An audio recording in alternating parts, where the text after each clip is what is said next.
Hi friends, welcome to GVK study circle. ఈ వీడియోలో మే 13, 2026కి సంబంధించి వార్తలు నిలిచిన జాతీయ, అంతర్జాతీయ, రాష్ట్రీయ అంశాల గురించి, వార్తలు నిలిచిన వ్యక్తులు, అవార్డులు, పుస్తకాలు, మరి క్రీడా సంబంధిత సమాచారం ఒక్కొక్క అంశాన్ని వివరంగా తెలుసుకుందాం. అంతకంటే ముందుగా నిన్నటి డైలీ కరెంట్ అఫైర్స్ వీడియోలో అడిగిన ప్రశ్నకి వివరణతో కూడిన సమాధానాన్ని చూద్దాము. సో క్వశ్చన్ వచ్చేసి, ఇటీవల వార్తలు నిలిచిన రక్షణ రంగానికి సంబంధించిన టాపిక్ని అడగడం జరిగింది. ఆల్రెడీ మన డైలీ కరెంట్ అఫైర్స్ వీడియోలో డిస్కస్ చేసిన టాపిక్నే ప్రశ్నగా ఇచ్చాను. ప్రశ్నని మరొకసారి చూడండి. 2026 మే 9న భారత తీరరక్షక దళంలో చేర్చబడిన ఇండియన్ కోస్ట్ గార్డ్ షిప్ అచల్ని రూపకల్పన చేసి నిర్మించిన సంస్థ ఏది? మరి దీని యొక్క ప్రత్యేకత ఏంటి? అభ్యర్థులకు మరొకసారి చెప్తున్నాను, రానున్న ఏ పోటీ పరీక్ష అయినా, ఏ స్థాయి పోటీ పరీక్ష అయినా డిఫెన్స్ రిలేటెడ్గా లేదా రక్షణ రంగానికి సంబంధించి ఎక్కువ మొత్తంలో మనం ప్రశ్నలను ఎక్స్పెక్ట్ చేసి తీరాల్సిందే. కారణం ఏంటంటే ప్రతిరోజు మీరు ఒక్కరోజు న్యూస్ పేపర్ చూసారనుకోండి, అట్లీస్ట్ 2 to 3 టాపిక్స్ డిఫెన్స్ రిలేటెడ్గానే కనబడతాయి. మరి ఆ టాపిక్స్ అన్నింటినీ కూడా మనం పోటీ పరీక్షల కోణంలో డిస్కస్ చేస్తున్నాము. రక్షణ రంగానికి సంబంధించి 6 సెగ్మెంట్స్గా టాపిక్స్ని ఐడెంటిఫై చేయండి. వార్తలు నిలుస్తున్న విన్యాసాలు, రక్షణ రంగ నివేదికలు, రక్షణ రంగ దిగుమతులు, డిఫెన్స్ అక్విజిషన్ కౌన్సిల్ వేటికి ఆమోదముద్ర వేసింది, మరియు ఇటీవల కాలంలో భారతదేశంలో రక్షణ రంగానికి సంబంధించిన ఒప్పందాలు, రక్షణ రంగ ఉత్పత్తులు. ఈ విధంగా చూడండి. ఇక్కడ అబ్జర్వ్ చేస్తే ఇది డిఫెన్స్ ప్రొడక్షన్, రక్షణ రంగ ఉత్పత్తులకి సంబంధించి. ICGS అచల్ అంటే Indian coast guard ship. Indian coast guard ship, మనకు ఇండియన్ కోస్ట్ గార్డ్ వారు పనిచేస్తున్నారు. తీర ప్రాంతంలో రక్షణ వారి బాధ్యత. 1978 ఇండియన్ కోస్ట్ గార్డ్కి సంబంధించి ప్రస్తుతం డైరెక్టర్ జనరల్గా పరమేశ్ శివమణి గారు విధులు నిర్వర్తిస్తున్నారు. మరి ఇండియన్ కోస్ట్ గార్డ్లో సేవలు అందించనుంది ఈ అచల్. రీసెంట్గా కమిషనింగ్తో న్యూస్లోకి వచ్చింది. కమిషనింగ్ అంటే సేవలు ప్రారంభం, డీకమిషనింగ్ అంటే ఆల్రెడీ ఎగ్జిస్టింగ్ సర్వీసెస్కి వీడుకోలు పలకడము. మరి ICGS ఫుల్ ఫామ్ ఏంటి? ఇక్కడ ఇండియన్ కోస్ట్ గార్డ్ షిప్ అంటే కోస్ట్ గార్డ్కి సేవలు అందించడం. ఓకేనా? అచల్, అచల్ అనే పదానికి అర్థం ఏంటంటే ఫామ్. మరి ఈ ICGS అచల్ని రీసెంట్గా న్యూస్లో చూసాము. మే 9th రోజున, మే 9th 2026 రోజున దీన్ని కమిషన్ చేశారు. అంటే దీని యొక్క సేవలను ప్రారంభించడం జరిగింది. దీన్ని తయారు చేసిన సంస్థ ఏది అంటే Goa ship yard limited. Goa ship yard limited, గుర్తుంచుకోండి. గోవా షిప్ యార్డ్ లిమిటెడ్ వారు ఈ ICGS అచల్ని రూపకల్పన చేసి నిర్మించడం జరిగింది. రీసెంట్గా మే 9th రోజున కమిషన్ చేయడం జరిగింది. ఇకపోతే ఇది ఏ రకమైన వెజల్ లేదా షిప్ అంటారు? Fast patrol vessel, Adamya class fast patrol vessel, FPV అని గుర్తుంచుకోండి. FPV fast patrol vessel. Patrolling అనే పదము మనకు సుపరిచితము.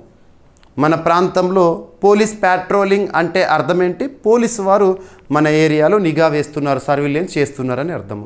అలా ఇండియన్ కోస్ట్ గార్డ్ తరపున సర్విలెన్స్ కోసం ఉద్దేశించబడింది ఈ ICGS అచల్. ఇక మనందరికీ తెలుసు, ఇండియా ఈజ్ పెనిన్సులా, 3 వైపులా సముద్రమే సరిహద్దుగా ఉంది. మరి ఇక్కడ అబ్జర్వ్ చేస్తే భారతదేశంలో తీరరేఖ కలిగిన రాష్ట్రాలు 9, తీరరేఖ కలిగిన కేంద్రపాలిత ప్రాంతాలు 4. ఆ పేర్లు టక్కున గుర్తుకు రావాలి. గుజరాత్, మహారాష్ట్ర, గోవా, కర్ణాటక, కేరళ, తమిళనాడు, ఆంధ్రప్రదేశ్, ఒడిషా, వెస్ట్ బెంగాల్ తీరరేఖ కలిగిన రాష్ట్రాలు. ఇక కేంద్రపాలిత ప్రాంతాలు 4, తీరరేఖ కలిగిన కేంద్రపాలిత ప్రాంతాలు: అండమాన్ నికోబార్, లక్షద్వీప్ అండ్ పుదుచ్చేరి, దయ్యూ దామన్, దాద్రా నగర్ హవేలీ. గుర్తుంచుకోండి. ఓకేనా? మరి ఈ అచల్ కోస్ట్ గార్డ్ షిప్ అనేది ఇండియన్ కోస్ట్ గార్డ్ తరపున సేవలు అందించనుంది. ఎనఫ్. దీన్ని గుజరాత్లోని వాడినార్ నుండి నియమించడం జరుగుతుందంట. అంటే వాడినార్ నుండి సేవలు అనేవి దీని ప్రారంభము. ఓకేనా, right. Adamya class fast patrol vessel. So దీన్ని తయారు చేయడానికి దాదాపు 50% స్వదేశీ సాంకేతికతని వినియోగించడం జరిగిందంట. ఓకేనా. ICGS Achal commission into Indian coast guard. ఓకేనా. So Indian coast guard ship అచల్ని 2026 మే 9న భారత తీరరక్షక దళంలో చేర్చారు. ఈ కార్యక్రమం గోవాలోని గోవా షిప్ యార్డ్ లిమిటెడ్లో జరిగింది. ICGS అచల్ కొత్త తరం అంటే new generation Adamya class fast patrol vessel. ఓకేనా. Achal means firm. ఇది గోవా షిప్ యార్డ్ లిమిటెడ్ వారు తయారు చేస్తున్న ఫాస్ట్ పెట్రోల్ వెజల్స్ 8లో 5. ఈ నౌకను గోవా షిప్ యార్డ్ లిమిటెడ్ వారు రూపకల్పన చేసి నిర్మించడం జరిగింది. నౌకలో 50% కంటే ఎక్కువ భాగాలు స్వదేశీ తయారీకి చెందినవంట, స్వదేశీ పరిజ్ఞానానికి సంబంధించినవే. ఓకేనా. అదమ్య తరగతి నౌకలను తీర భద్రత మరియు సముద్ర చట్ట అమలు విధుల కోసము ఉపయోగిస్తారు. రైట్. ఈ నౌక ప్రధాన విధులు వచ్చేసేసి తీర మరియు సముద్ర పర్యవేక్షణ, సర్వేలెన్స్, పెట్రోలింగ్, శోధన మరియు రక్షణ చర్యలు, అక్రమ రవాణా నిరోధక చర్యలు, సముద్ర అడ్డుకట్ట చర్యలు, సముద్ర కాలుష్య నియంత్రణ. ఓకేనా. ఆయిల్ స్పిల్లింగ్ లాంటివి ఏమైనా జరిగినాయి అనుకోండి, ఆ ప్రాంతంలో ఎమర్జెన్సీ సర్వీసెస్ అందించడము. ICGS అచల్ని గుజరాత్లోని వాడినార్లో నియమించని ఉన్నారంట. Right, enough. ఇక తీరరక్షక దళం ఇండియన్ కోస్ట్ గార్డ్ స్థాపన సంవత్సరం 1978. ప్రతి ఏడాది కూడా ఇండియన్ కోస్ట్ గార్డ్ డేని మనం ఫిబ్రవరి 1న జరుపుకుంటాము. ప్రస్తుతం ICGకి సంబంధించి ఇండియన్ కోస్ట్ గార్డ్కి సంబంధించి డైరెక్టర్ జనరల్గా పరమేశ్ శివమణి గారు విధులు నిర్వర్తిస్తున్నారు. రక్షణ మంత్రిత్వ శాఖ పరిధిలో ICG పనిచేస్తుంది. ఓకేనా. ఇకపోతే త్రివిధ దళాలు Indian navy, Indian army, Indian Air force. వీటి గురించి కూడా మనం తరచూ వార్తల్లో చూస్తున్నాము. ఇండియన్ ఆర్మీకి సంబంధించి ఆర్మీ డేని జనవరి 15న జరుపుకుంటాము ఎవ్రీ ఇయర్ కూడా. ప్రస్తుతం ఉపేంద్ర ద్వివేది గారు చీఫ్గా విధులు నిర్వర్తిస్తున్నారు ఇండియన్ ఆర్మీకి సంబంధించి. ఇండియన్ నేవీ డేని ప్రతి ఏడాది కూడా మనం డిసెంబర్ 4న జరుపుకుంటాము. ఇండియన్ నేవీకి ప్రస్తుతం చీఫ్గా దినేష్ K. త్రిపాఠి గారు విధులు నిర్వర్తిస్తున్నారు. నెక్స్ట్ తన పదవి విరమణ జరగబోతుంది. తన స్థానంలో కృష్ణ స్వామినాథన్ గారు పదవి బాధ్యతలు స్వీకరించనున్నారు. Recent update. ఇక నెక్స్ట్ వచ్చేసి ఇండియన్ ఎయిర్ ఫోర్స్, భారత వైమానిక దళము. అక్టోబర్ 8న ఎవ్రీ ఇయర్ కూడా ఇండియన్ ఎయిర్ ఫోర్స్ డేని జరుపుకుంటాము. ప్రస్తుతం IAF చీఫ్గా ఎయిర్ మార్షల్ AP సింగ్ గారు విధులు నిర్వర్తిస్తున్నారు.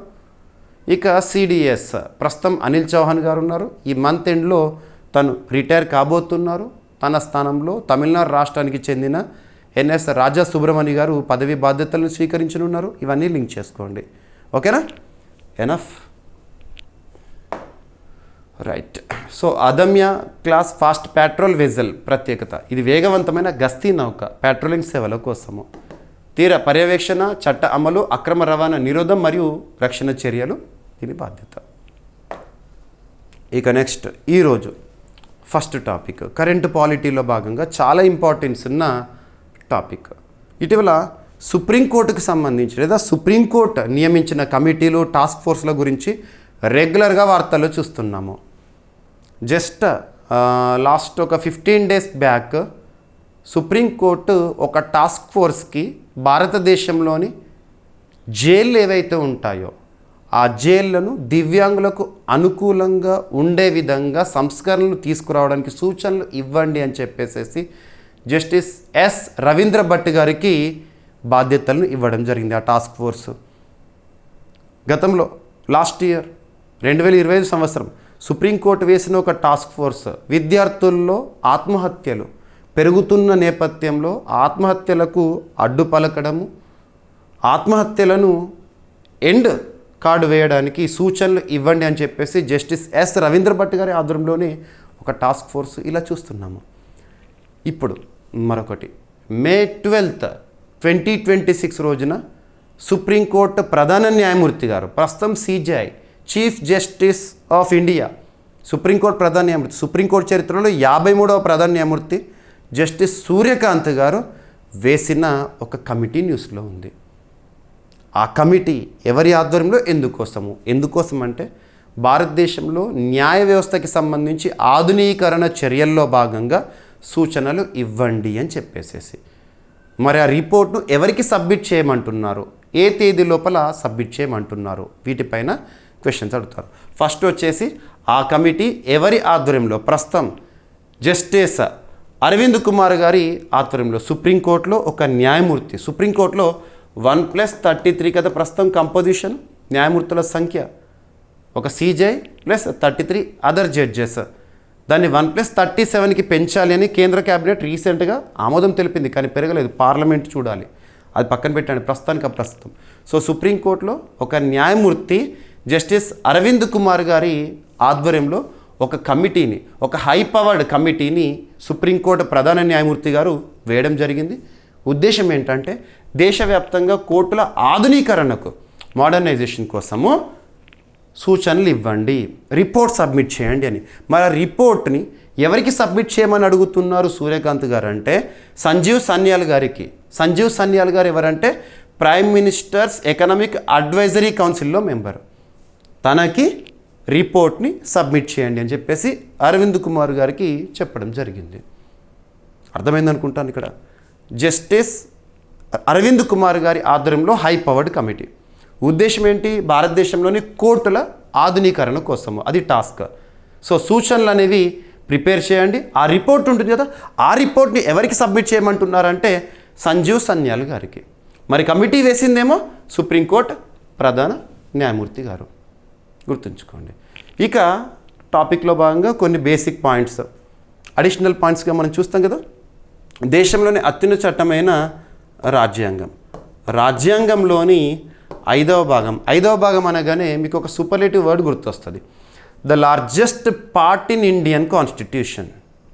దేశ రాజ్యాంగంలో అతిపెద్ద భాగము, ఆర్టికల్ 52 నుండి 151 వరకు. అందులో భాగంగా ఆర్టికల్ 124 నుండి 147 వరకు మనం సుప్రీంకోర్టు గురించి చూస్తాము. ఓకేనా, ఎనఫ్. ఇక్కడ అబ్జర్వ్ చేస్తే భారత ప్రధాన న్యాయమూర్తి లేదా CJI సూర్యకాంత్ గారు దేశవ్యాప్తంగా కోర్టుల ఆధునీకరణ కోసము ఉన్నత స్థాయి కమిటీ ఏర్పాటు చేస్తున్నట్లు ప్రకటించారు. ఈ కమిటీకి సుప్రీంకోర్టు న్యాయమూర్తి జస్టిస్ అరవింద్ కుమార్ గారు నాయకత్వం వహిస్తారంట. దేశవ్యాప్తంగా, దేశంలోనే కోర్టుల ఆధునీకరణకు సమగ్ర ప్రణాళిక రూపొందించడం అనేది ఈ కమిటీకి ఇచ్చిన ప్రధాన బాధ్యత. న్యాయ మౌలిక వసతులు మరియు కోర్టుల పనితీరును మెరుగుపరచడం ఈ కమిటీ యొక్క లక్ష్యము. కోర్టుల ఆధునీకరణ కోసము ప్రభుత్వం నుంచి, అంటే కేంద్ర ప్రభుత్వం నుంచి 40,000 కోట్ల రూపాయల నుంచి 50,000 కోట్ల రూపాయల వరకు నిధులు పొందేందుకు కూడా చర్యలు తీసుకొని ఉన్నారంట. కమిటీ తన నివేదిక మరియు నిధుల అవసరాల వివరాలను 2026 ఆగస్టు 31లోగా, అంటే ఈ ఇయర్ ఆగస్టు 31 లోపల సమర్పించాలి. ఎవరికి సమర్పించాలి ఈ నివేదికను? ప్రధానమంత్రి ఆర్థిక సలహా మండలి సభ్యుడు సంజీవ్ సన్యాల్ గారికి అందజేయనున్నారంట. ఈ కార్యక్రమం ద్వారా డిజిటల్ మౌలిక వసతులు, న్యాయ పరిపాలన మరియు న్యాయ సేవల ప్రాప్యత మరింత బలోపేతం కానుంది. ఎనఫ్. ఓకేనా.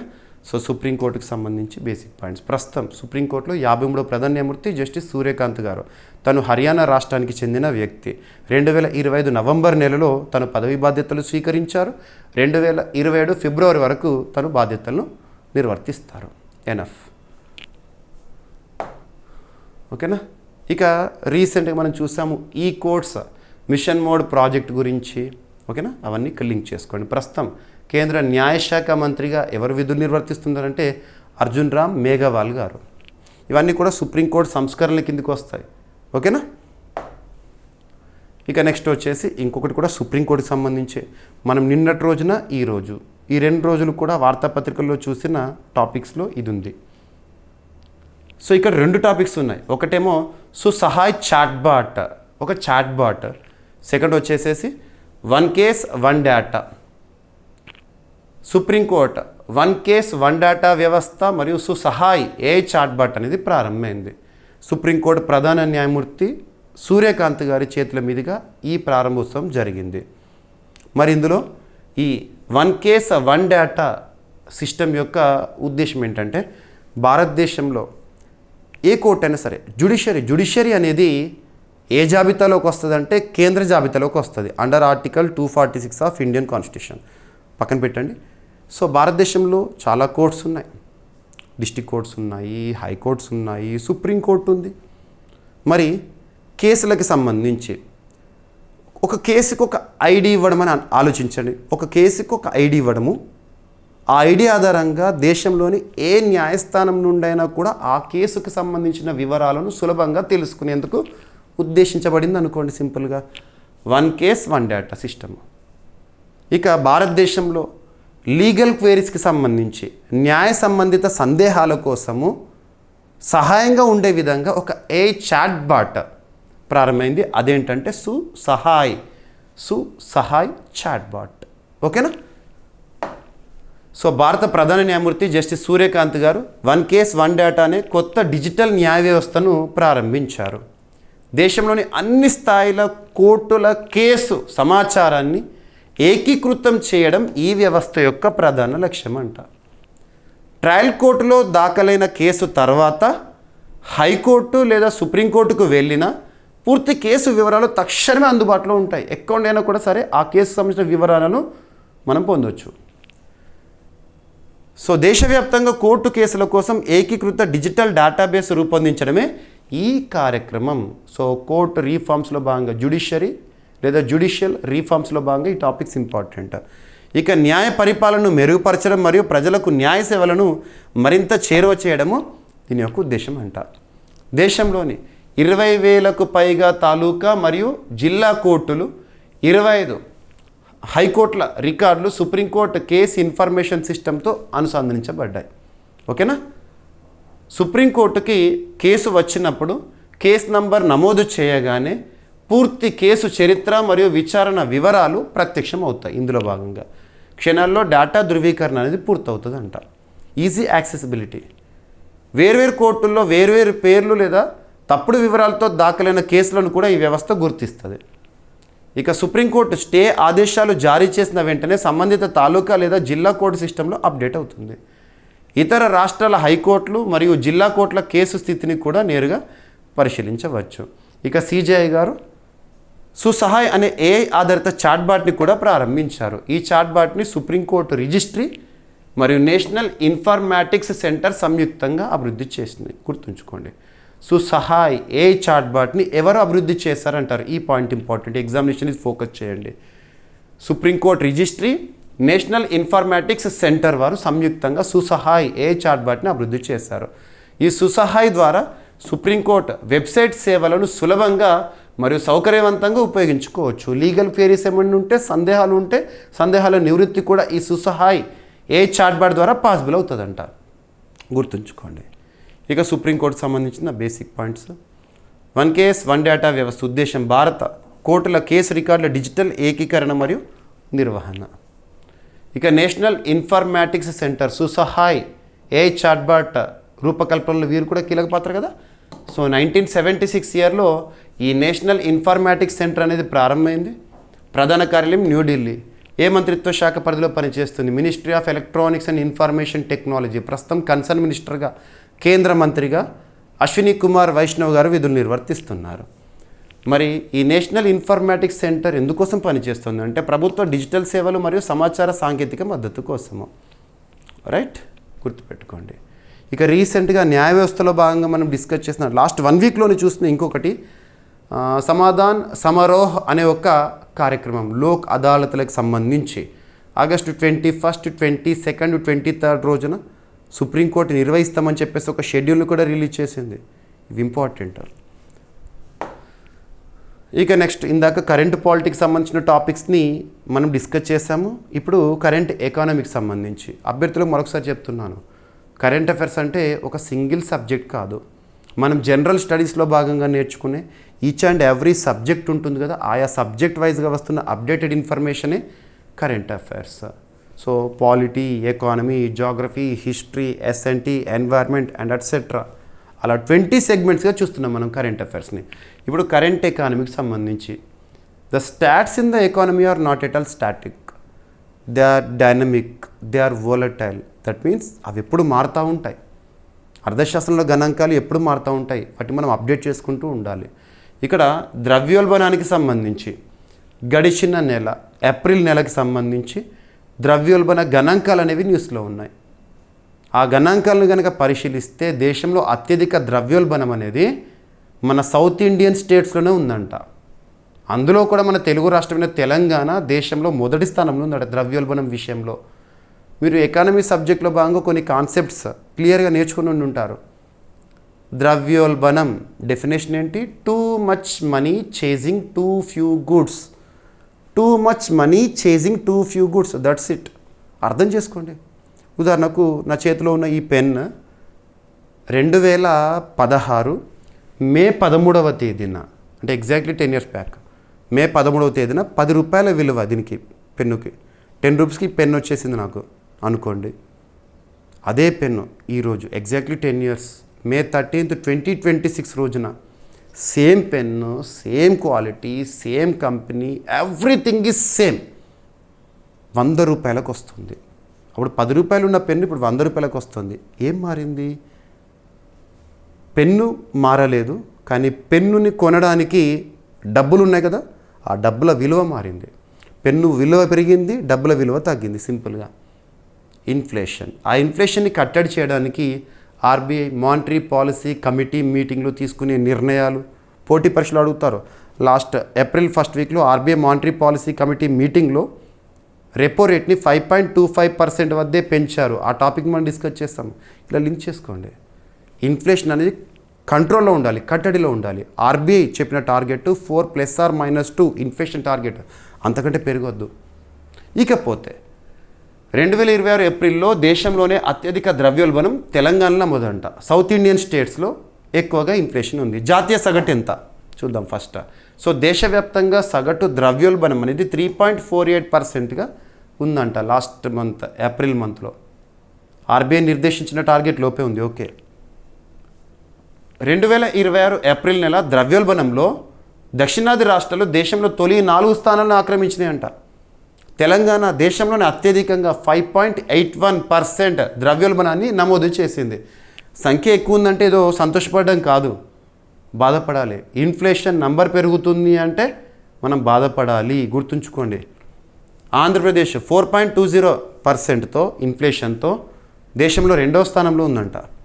తమిళనాడు 4.18% ద్రవ్యోల్బణాన్ని నమోదు చేసింది.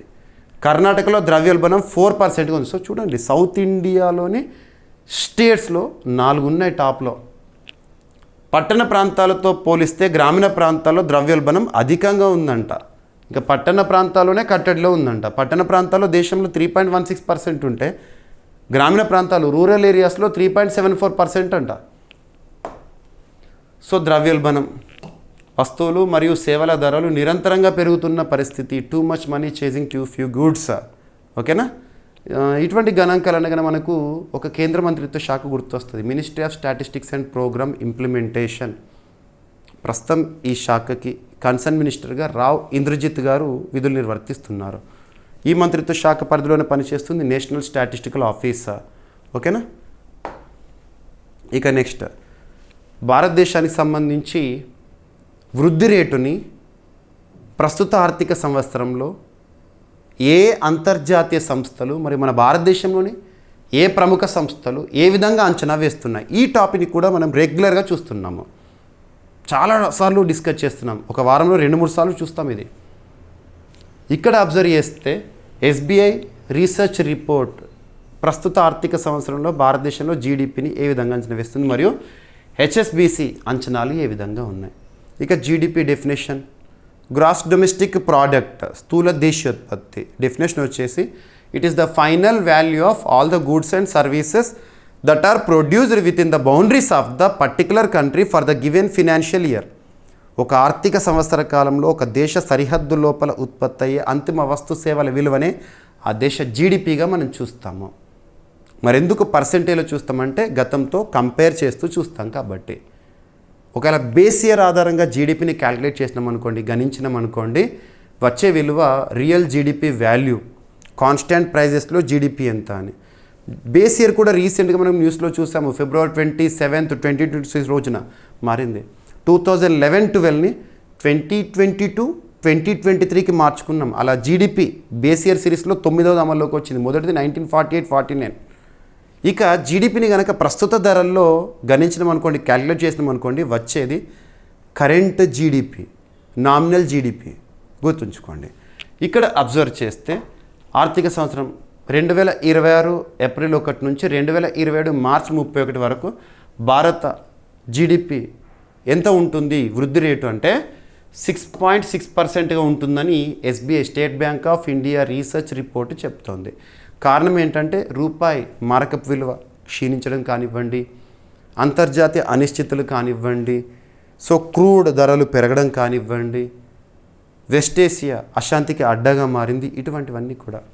ఓకేనా. ఏదేమైనా కూడా బలమైన దేశీయ డిమాండ్, జిఎస్టీ సంస్కరణలు మన భారతదేశంలో కొంత పాజిటివ్ ఎకానమీని కలిగి ఉంది. రూపాయి విలువ క్షీణించడం మరియు ముడి చమురు ధరలు పెరగడం వల్ల బ్యాలెన్స్ ఆఫ్ పేమెంట్స్ పరిస్థితిని మెరుగుపరచడానికి ప్రత్యేక ప్యాకేజీ అవసరమని నివేదిక పేర్కొంది. రూపాయి విలువ ఇటీవల డాలర్తో పోలిస్తే 95 రూపీస్ స్థాయికి దిగువకు పడిపోయిందంట. బ్రెంట్ ముడి చమురు ధర బ్యారెల్కు $100 దాటడంతో రవాణా మరియు బీమా ఖర్చులు పెరిగాయని నివేదిక చెప్పింది. సరిపోతుంది. ఎస్బీఐ రీసెర్చ్ రిపోర్టు చెప్పిన గణాంకం ఇది ఒకటి గుర్తుంచుకోండి.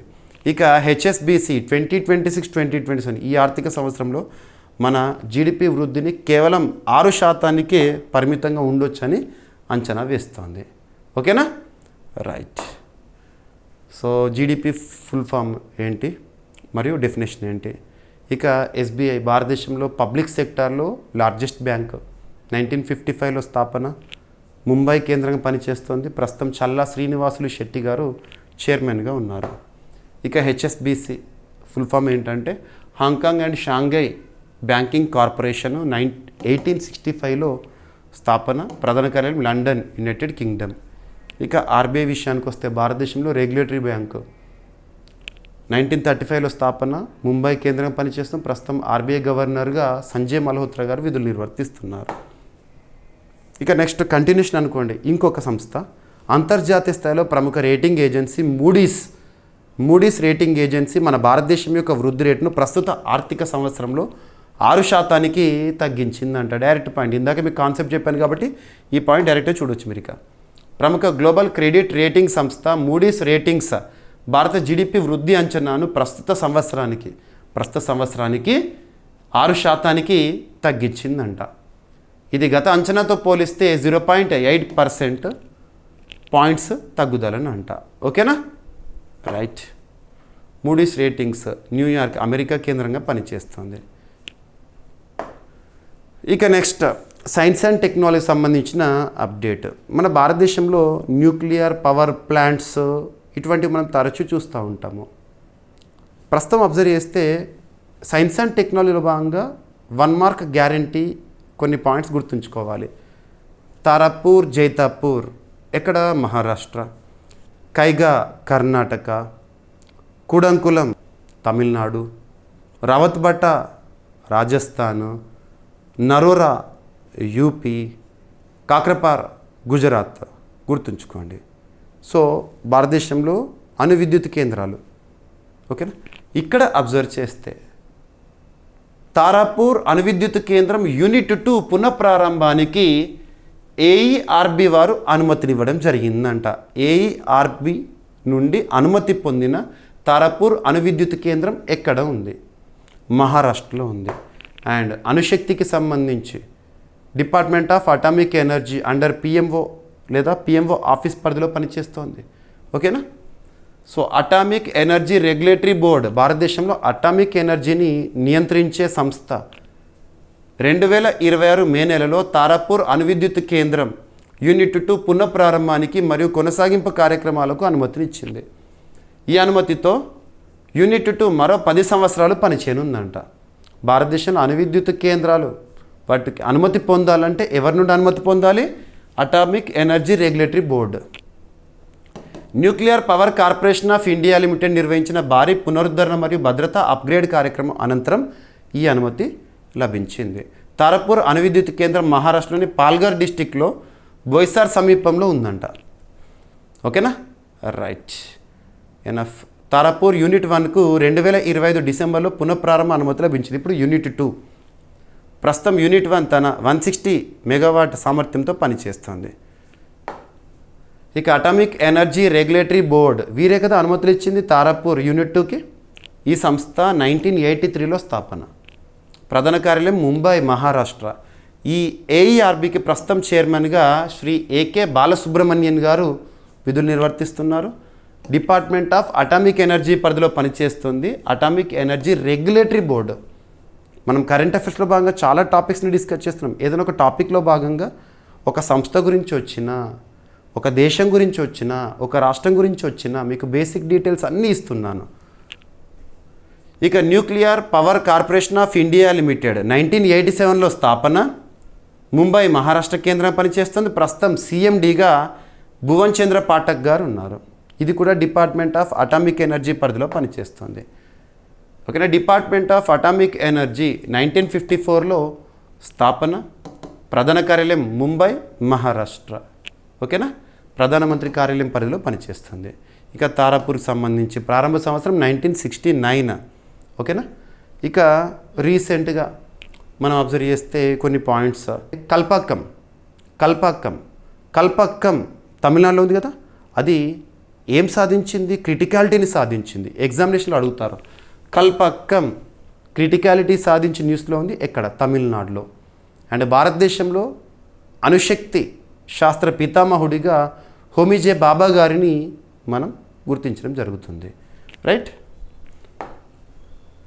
ఇక నెక్స్ట్ కొన్ని ఇనిషియేటివ్స్, పథకాలు కానివ్వండి, పోర్టల్స్ కానివ్వండి, వీటిపైన ఎగ్జామినేషన్ అడుగుతున్నారు కదా. ఇక్కడ చూడండి. దేశీయ నౌకల బీమా కోసము భారత్ మ్యారిటైమ్ ఇన్సూరెన్స్ పూల్ని ప్రారంభించడం జరిగింది. దేశీయ నౌకల బీమా కోసము మనకు పెద్ద పెద్ద షిప్స్ ఉంటాయి కదా, వాణిజ్యపరమైన అవసరాలు తీర్చుకోవడంలో భాగంగా షిప్స్ అందిస్తున్న సేవలు. ఉదాహరణకు చూడండి, రీసెంట్గా ఈ పశ్చిమాసియా అశాంతికి అడ్డగా మారిన తర్వాత ఈ Iran versus Israel and America సంక్షోభ పరిస్థితుల్లో హార్ముజ్ జలసంధి తరచూ న్యూస్లో ఉంది.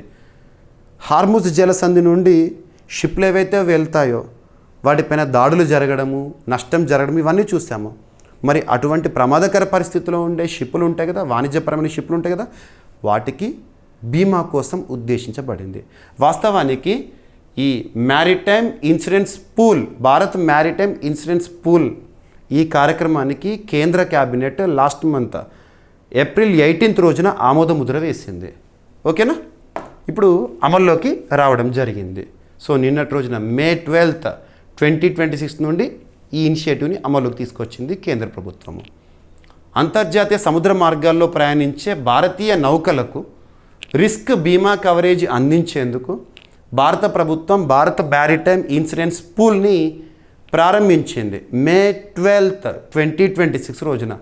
ఈ కార్యక్రమానికి ఆమోదమేమో ఏప్రిల్ 18, 2026 రోజున. ముఖ్యంగా యుద్ధ ప్రభావిత మరియు అధిక ముప్పు ఉన్న సముద్ర ప్రాంతాల్లో ప్రయాణించే నౌకలకు ఈ బీమా వర్తిస్తుందంట. ఈ ఇన్సూరెన్స్ పూల్ మొత్తం విలువ $1.5 బిలియన్ అమెరికన్ డాలర్స్. ఇందులో ప్రభుత్వం $1.4 బిలియన్ అంటే సుమారు 12,980 కోట్ల రూపాయలు సార్వభౌమ హామీని అందిస్తుంది. పశ్చిమాసియాలో కొనసాగుతున్న భౌగోళిక ఉద్రిక్తతల వల్ల అంతర్జాతీయ సముద్ర బీమా ప్రీమియంలు భారీగా పెరిగినాయి. భారత నౌకా రవాణాపై ఈ ప్రభావం పడకుండా చూడటం ఈ పూల్ యొక్క ప్రధాన లక్ష్యం అంట. General insurance corporation of India ఈ పూల్కు అడ్మినిస్ట్రేటర్గా వ్యవహరిస్తుంది. గుర్తుంచుకోండి, భారత్ మ్యారిటైమ్ ఇన్సూరెన్స్ పూల్కి అడ్మినిస్ట్రేటర్గా ఏ సంస్థ బాధ్యతలు నిర్వర్తిస్తుంది అంటే general insurance corporation of India. దేశీయ బీమా సంస్థలే పాలసీలను జారీ చేస్తాయి. $100 మిలియన్ వరకు క్లెయిమ్లను ఈ పూల్ స్వయంగా పరిష్కరిస్తుంది. అంతకంటే ఎక్కువ క్లెయిమ్లు వచ్చినప్పుడు పూల్ నిధులు సరిపోకపోతే ప్రభుత్వ సార్వభౌమ హామీని వినియోగిస్తారంట. ఈ కార్యక్రమం భారత సముద్ర వాణిజ్య భద్రతను బలోపేతం చేయడంతో పాటు విదేశీ సముద్ర బీమాపై ఆధారాన్ని తగ్గించడంలో సహాయపడుతుంది. భారత్ మ్యారిటైమ్ ఇన్సూరెన్స్ పూల్ ప్రారంభ సంవత్సరం 2026. అధిక ముప్పు ఉన్న అంతర్జాతీయ సముద్ర మార్గాల్లో భారత నౌకలకు బీమా రక్షణ కోసం ఉద్దేశించబడింది. ఇక సార్వభౌమ హామీ అంటే ఏంటంటే ఆర్థిక బాధ్యతలు లేదా నష్టాలను ప్రభుత్వం భరించేందుకు ఇచ్చే హామీ. ఓకేనా. ఏదైనా సంస్థలు నిర్వర్తించే పనికి ఒకవేళ సంస్థలకు నష్టం వచ్చే అవకాశం ఉంది అని భావించినప్పుడు ప్రభుత్వం ఇటువంటి హామీ ఇస్తుంది. Right. General insurance corporation of India 1972లో స్థాపన, ముంబై మహారాష్ట్ర కేంద్రంగా పనిచేస్తుంది. ఇక నెక్స్ట్ సెబీకి సంబంధించి గరుడా మెకానిజం రీసెంట్గా న్యూస్లో ఉంది. సెబీ ఒక రెగ్యులేటరీ బాడీ భారతదేశంలో రెగ్యులేటరీ బాడీ పైన లేదా రెగ్యులేటరీ బాడీస్ పైన పోటీ పరీక్షల్లో రెగ్యులర్గా క్వశ్చన్స్ అడుగుతున్నారు. ఉదాహరణకు భారతదేశంలో బ్యాంకింగ్ వ్యవస్థకు సంబంధించిన రెగ్యులేటరీ బాడీ ఏది అంటే ఆర్బీఐ, అంటే బ్యాంకింగ్ వ్యవస్థ నిర్వహిస్తుంది, నియంత్రిస్తుంది. అలా ఇన్సూరెన్స్ సెక్టార్కి సంబంధించిన రెగ్యులేటరీ బాడీ అంటే IRDI, insurance regulatory development authority of India. Pension రంగానికి సంబంధించిన రెగ్యులేటరీ బాడీ అంటే PFRDA, pension fund regulatory development authority. Telecom రంగానికి సంబంధించిన రెగ్యులేటరీ బాడీ ఏది అంటే TRAI, telecom regulatory authority of India. అలా షేర్ మార్కెట్, స్టాక్ మార్కెట్కి సంబంధించిన రెగ్యులేటరీ బాడీ సెబీ. ఓకేనా, securities and exchange board of India వారు ప్రపోజ్ చేసిన గరుడా మెకానిజం అనేది రీసెంట్గా న్యూస్లో ఉంది. దేనికి సంబంధించి? ఆల్టర్నేటివ్ ఇన్వెస్ట్మెంట్ ఫండ్స్ ఉంటాయి కదా, ఏఐఎఫ్స్, ఆ పథకాల వేగవంత ప్రారంభం కోసము ఈ సెబీ గరుడా. సో భారత సెక్యూరిటీస్ ఎక్స్చేంజ్ బోర్డ్ లేదా securities and exchange board of India Garuda అనే కొత్త మెకానిజంని ప్రతిపాదించింది. గరుడా ఫుల్ యాక్రోనిమ్ ఏంటంటే green channel alternative investment funds. అడుగుతారు, alternative investment funds rollout upon document acknowledgement. ఈ విధానం ద్వారా భారతదేశంలో ప్రత్యామ్నాయ పెట్టుబడి నిధుల పథకాల ఆమోదం మరియు ప్రారంభ ప్రక్రియ వేగవంతం చేయాలని లక్ష్యంగా పెట్టుకుంది సెబీ. సెబీకి సమర్పించే ప్లేస్మెంట్ మెమరాండంల ప్రాసెసింగ్ని సరళీకరించడం గరుడా ప్రధాన ఉద్దేశం అంట. ఆల్టర్నేటివ్ ఇన్వెస్ట్మెంట్ ఫండ్స్ నిధుల సమీకరణ ప్రక్రియను సులభతరం చేయడమే ఈ ప్రతిపాదన లక్ష్యము. ఓకేనా. So SEBI securities exchange board of India 1988 ఇయర్లో స్థాపన. చట్టబద్ధ హోదా ఎప్పుడు వచ్చింది? స్టాచ్యుటరీగా ఎప్పుడు మారింది అంటే 1992లో. సెబీ హెడ్ క్వార్టర్ వచ్చేసి ముంబై మహారాష్ట్ర. సెబీకి ప్రస్తుతం చైర్మన్గా తుహిన్ కంఠ పాండే గారు విధులు నిర్వర్తిస్తున్నారు. సెబీ చరిత్రలోనే మొట్టమొదటి మహిళా చైర్పర్సన్గా గతంలో మనం చూసాము మాధవి పూరి బచ్ గారు. ఓకేనా, ఆర్థిక మంత్రిత్వ శాఖ పరిధిలో పనిచేస్తున్న సంస్థ. ఇక ఆల్టర్నేటివ్ ఇన్వెస్ట్మెంట్ ఫండ్ అర్థం ఏంటంటే నిర్దిష్ట పెట్టుబడి వ్యూహంతో పెట్టుబడిదారుల నుంచి నిధులు సమీకరించే ప్రైవేట్ పెట్టుబడి వాహనం అంట. ఓకేనా, రైట్. సో నెక్స్ట్ టాపిక్ వచ్చేసి ఆర్బీ ఇన్నోవేషన్ హబ్ మరియు I4C మధ్య కుదిరిన ఒక ఒప్పందం, మెమరాండమ్ ఆఫ్ అండర్స్టాండింగ్. ఒప్పందం యొక్క ఉద్దేశం ఏంటంటే to combat cyber financial frauds. So ఆన్లైన్లో జరిగే ఆర్థికపరమైన ఫ్రాడ్స్, మోసాలు ఏవైతే ఉంటే వాటికి అడ్డుకట్ట వేయడానికి కుదుర్చుకోబడిన ఒక ఒప్పందం. ఆర్బీ ఇన్నోవేషన్ హబ్ అంటే reserve bank innovation hub. I4C అంటే Indian cyber crime coordination centre.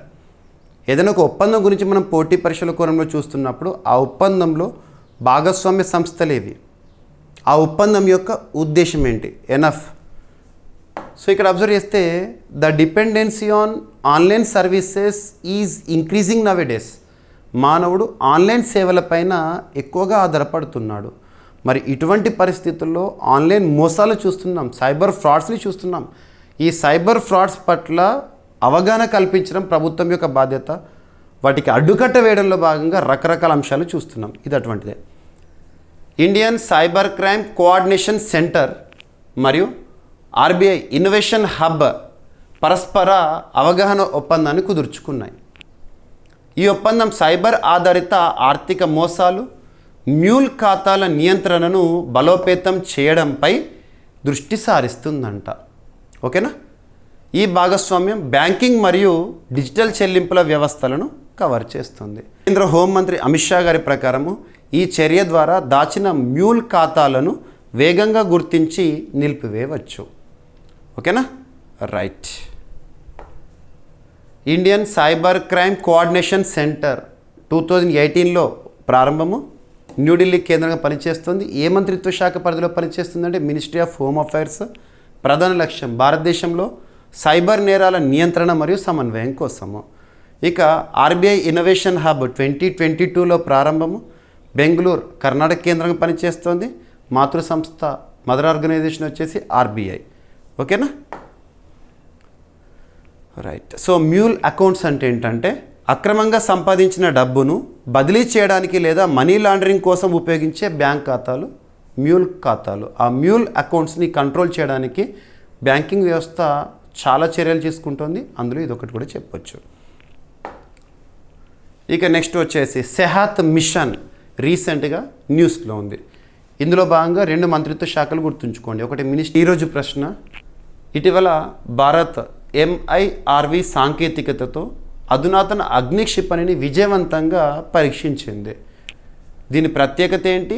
దీన్ని అభివృద్ధి చేసిన సంస్థ ఏది? ఆల్రెడీ మనం last 2 days back daily current affairs వీడియోలో డిస్కస్ చేసే టాపిక్ని ఇక్కడ ప్రశ్నగా ఇచ్చాను. ఇక ఈరోజు టాపిక్స్ని క్విక్ రివిజన్ చేస్తే, నిన్నటి డైలీ కరెంట్ అఫైర్స్ వీడియోలో అడిగిన ప్రశ్నకి కంప్లీట్ ఎక్స్ప్లెనేషన్ ఇచ్చాను. దేశవ్యాప్తంగా కోర్టుల ఆధునీకరణకు ఉన్నత స్థాయి కమిటీ ఏర్పాటు, సుప్రీంకోర్టు 1 కేస్ 1 డేటా సిస్టము మరియు సుసహాయ్ చాట్బాట్ ప్రారంభము,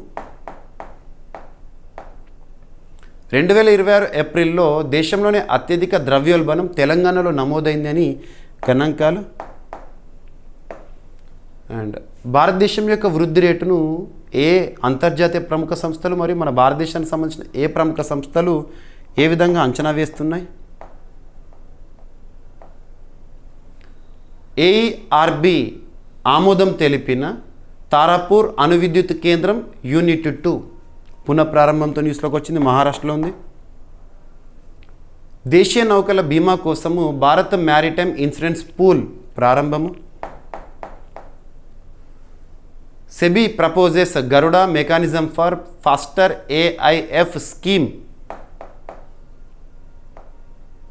సైబర్ ఆర్థిక మోసాల నిరోధానికి I4C RBI ఇన్నోవేషన్ హబ్ ఒప్పందం, సెహాత్ మిషన్ ఇటీవల వార్తలు నిలిచింది. ఏ మంత్రిత్వ శాఖల నుండి? Ministry of agriculture and farmers welfare, ministry of health and family welfare. అమలు చేసే సంస్థలు ఐకార్ అండ్ ICMR. ఉద్దేశం ఏంటి? గుజరాత్ పర్యటనలో సోమనాథ్ అమృత్ మహోత్సవ్లో సోమనాథ్ అమృత్ పర్వ్లో పాల్గొన్న ప్రధాని నరేంద్ర మోదీ గారు ప్రత్యేకతలు ఏంటి? అక్కడ అభివృద్ధి కార్యక్రమాలు ఏంటి? నేషనల్ ఫ్లోరెన్స్ నైటింగేల్ పురస్కారాలు 2026. సో ప్రత్యేకత ఏంటి? చరిత్రలో 2వ అతిపిన్న వయస్క చెస్ గ్రాండ్ మాస్టర్గా అర్జెంటీనా దేశానికి చెందిన ఫాసినో ఓరో. ఆస్ట్రేలియా టెన్నిస్ దిగ్గజం మాల్ ఆండర్సన్ గారు వృద్ధాప్య అనారోగ్య సమస్యల కారణంగా మరణించారు. ఇక ఈరోజు ప్రశ్న, ఇటీవల భారత్ MIRV సాంకేతికతతో అధునాతన అగ్ని క్షిపణిని విజయవంతంగా పరీక్షించింది. దీని ప్రత్యేకత ఏంటి? అభివృద్ధి చేసిన సంస్థ ఏది? అభ్యర్థులు ప్రతిరోజు మన డైలీ కరెంట్ అఫైర్స్ వీడియో చూడండి, మీకు ప్రతిరోజు అందిస్తున్నాను. ఈ వీడియోలో నేను ఏదైతే ఎక్స్ప్లెనేషన్ ఇస్తున్నానో అదంతా కూడా కంటెంట్ PDF రూపంలో మీకు మన CA 360 కోర్సులో అందుబాటులో ఉంటుంది. తెలుగు మీడియం అభ్యర్థుల కోసం తెలుగులో ఉంటుంది, ఇంగ్లీష్ మీడియం అభ్యర్థుల కోసం ఇంగ్లీష్లో ఉంటుంది. ఆ PDFని డౌన్లోడ్ చేసుకొని చదవండి. ఏమైనా మిస్లేనియస్ టాపిక్స్ ఉన్నాయనుకోండి, నో నీడ్ టు వర్రీ. రేపటి క్లాస్లో జోడించి డిస్కస్ చేద్దాం. రేపు మళ్ళీ కలుద్దాం. Thank you.